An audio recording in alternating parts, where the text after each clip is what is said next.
In the mid-1990s, as the world of edutainment CD-ROM games was flourishing, there emerged a forgotten title that would later haunt the dreams of those who dared to play it. Max's Never-Ending Daycare, starring Max the Rabbit, seemed innocuous enough on the surface. But its sinister undertones would soon cast a shadow over the lives of those who encountered it. The game was released in the UK in 1997, during the peak of MS-DOS systems like Windows 3.1, Windows 95, and later, Windows 98.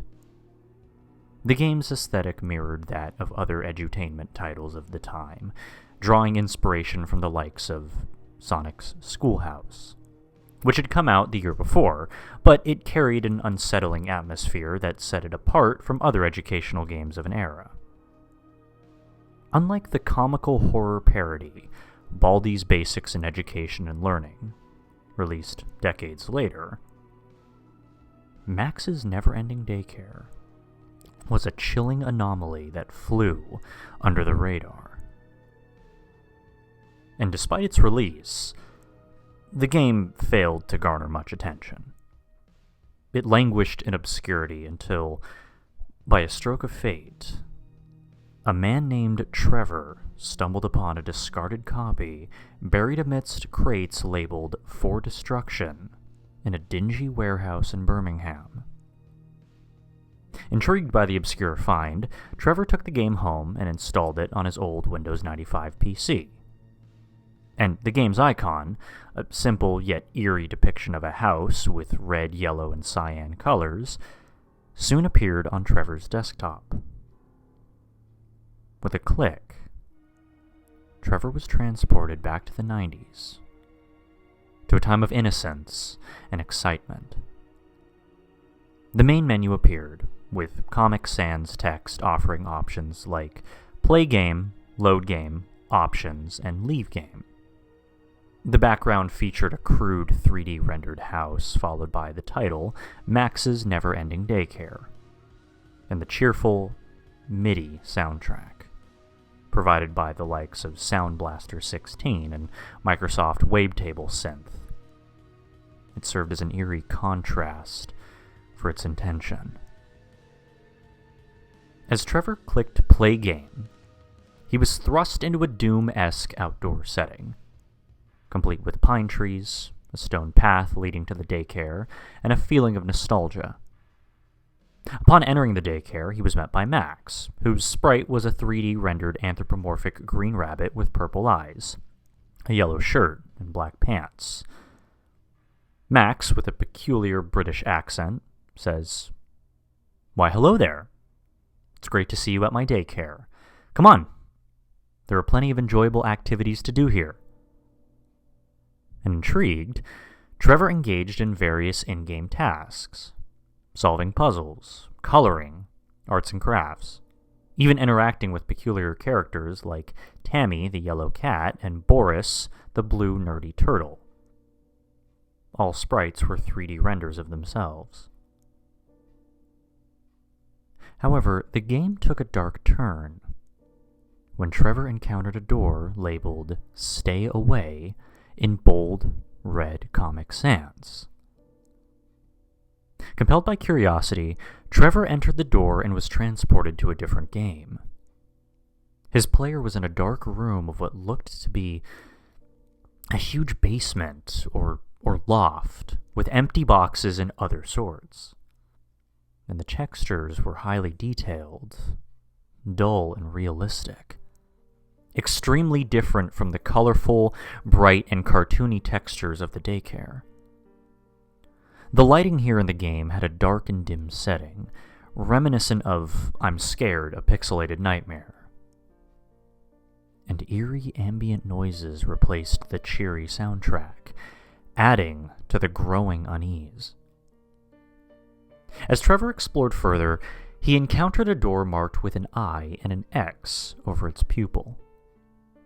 Upon entering, he found himself in an office space, devoid of life. 90s CRT computers and office chairs filled the room, and the windows showed nothing but an abyss, devoid of any recognizable scenery, which amplifies the sense of isolation. Further exploration led Trevor to a door with a sign labeled, "Enter with caution" in bold Times New Roman, a far cry from the generic Comic Sans font from the once cheerful game. This door led Trevor to an abhorrent scene. A room dripping with blood, adorned with gruesome tools all over the place. Max and his friends hung on meat hooks. Their mutilated bodies formed a grotesque spectacle.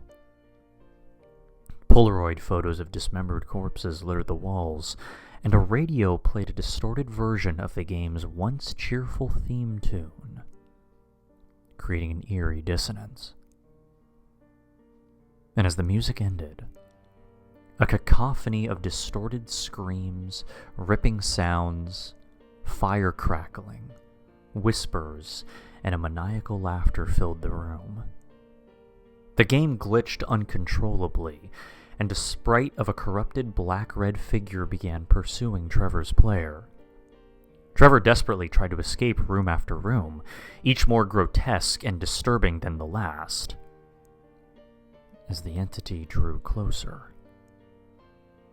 Glitches multiplied, the game's fabric unraveled, and a malevolent force gained ground. Eventually, the entity overtook Trevor's player, causing the game to freeze with a jarring buzzing sound before abruptly closing. And back on the desktop, the game's shortcut had vanished. Stranger still, new files emerged in the System32 folder. And as Trevor looked at the files, they contained a variety of not-safe-for-life images, videos, and audio clips that defied all boundaries of decency. All of them gruesome scenes of abuse, cruelty, so much more. Attempts to delete these files were futile, as they were marked as read only.